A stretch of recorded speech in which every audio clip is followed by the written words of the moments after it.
very recently that video's become accessible to a lot of people. Like YouTube was the big breakthrough that made video not this just buffering wheel that never end. When we first started off and we were using files, like you're talking some really big files, trying to push them down really small connections. So we were kind of shielded a lot from that, and there was that big hope that it wouldn't kind of go any further and we'd all be just able to carry on as it was. But that's not the case, and so now it's the expectation that that if you miss something, you'll be able to see it again. It's where Australia's. I think we lead the world in piracy because we want it. We're out of the time zone that when everything goes to air in the Northern Hemisphere, and people just.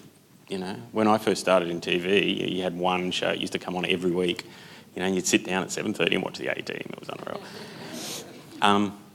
It's not like that now. Like if Game of Thrones goes, if you don't have it, you want it, So there's that big expectation that television has to keep up, but it's enormously expensive to do. And there's a lot of rights issues. As I sit on both sides as a musician, I don't want someone taking my compositions and just splatter them everywhere and using whatever. There's a piper to be paid on all of that. If you've got those shows, there's a lot of rights agreements and negotiations and things that you just can't put something on the internet. You can't do that. So it's a very complex thing to do. It's a very difficult technically thing to do for television stations. So once you get the rights, you guys don't want to sit at home and watch whatever show it is in the biggest, blockiest format you can get. So then mobile came on the scene. That just adds a massive layer of complexity to the whole thing because you're out and about. You don't want the buffering wheel again. So it's a really hard thing to bring to the whole stage. Yeah. So with you're getting an incredible number of website hits at the moment, or have for a little while now. But what was the whole process that you used to increase that website presence?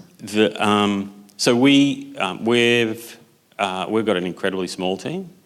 So here we run on 2.5 people for all of that, and that manages all our social commitments. It manages all our websites. We also have what they call an integrated team, and so what that is not only the NBN sites we have. We also manage sites for, to give you an example, Woolworths. We do a site for them that is all of their corporate marketing and corporate education for their staff. So they have a site, they have an app, which we built them. They have the whole thing, which all of their staff can log into. And every week they produce anywhere up to 8 to 10 television shows. They're called Wow TV. I can't remember what Wow's for. But they go through and they address all of their staff with the latest sales figures, with what they need to be looking at this week, what the company's promoting this week, OH&S issues that they should look out for, how they should be stocking their shelves, how they should be doing all those side of things. Is there a Woolworths employee here who's nodding? No.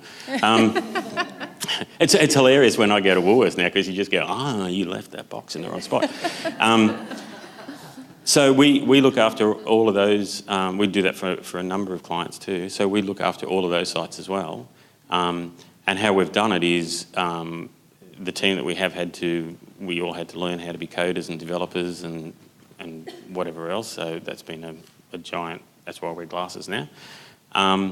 But we also maximise all our entire news team in the fact that they post the stories themselves after the assets have been made for television. It's a fairly simple process for them to go, there's my script, there's my story, there's my images, blah, blah, blah, and they all put it up. So every journalist that we have they've got their own responsibilities for our website, which has taken the pressure off us because we just couldn't do it.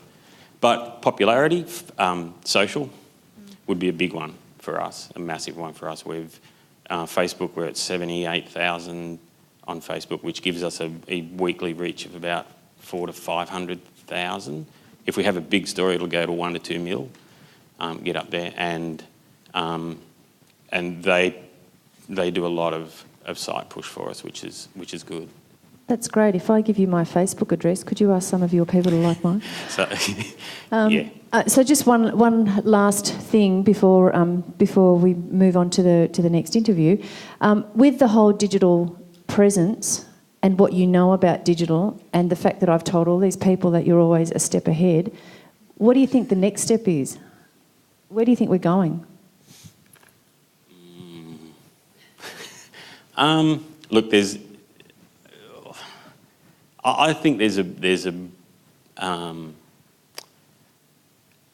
bit of a lull at the moment when it comes to technology. I'm not sure everybody knows exactly what's next. I'm sure that some of the big players think they know what's coming next, and I'm sure that from 6 months on there'll be an onslaught of, is it the wearable, is it all that kind of stuff. I'm not quite sure.